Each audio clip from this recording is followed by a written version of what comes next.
What's the best way to persuade someone to your point of view? Well, there are various options here, but one of them was taken by Joseph Haydn, who was born on this day in 1734.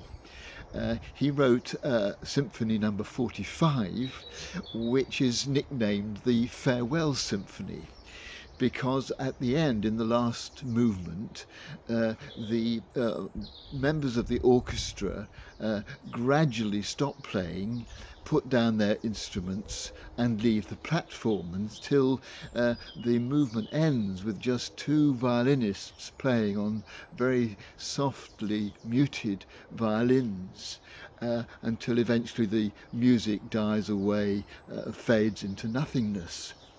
And the background to this is that the orchestra were with the Count Esterhazy, who was Haydn's patron, at the country house which he owned.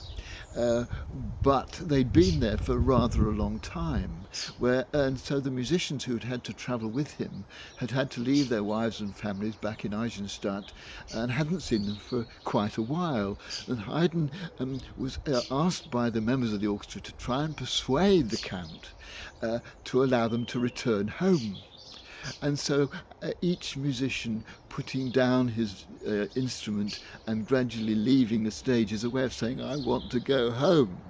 And eventually, clearly the point was made, because the next day the whole court moved back to Eisenstadt.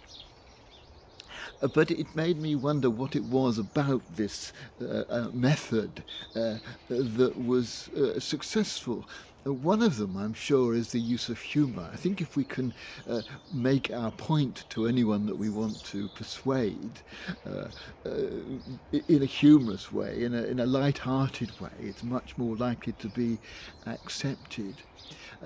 And similarly, I think to do it in a way that's not too direct. I think this was a sidelong way of doing it that Haydn used to persuade the Count, which meant that the Count, as it were, worked it out for himself, that this was what was being requested. It was not. It was subtle, so that it somehow made it easier for the Count to agree to the request, the hidden request, because it was not made quite so abruptly as it might have been. And then, of course, Haydn used something that he and the Count had in common, their love of music, to make the point.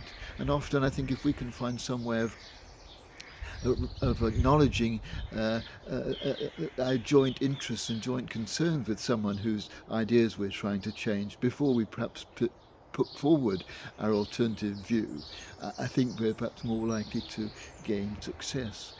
It is a difficult thing sometimes, but I think not being too direct, trying to use humour and starting with a commonly agreed basis, I think are all ways in which we can think we might use if we want to make somebody else come round to our point of view.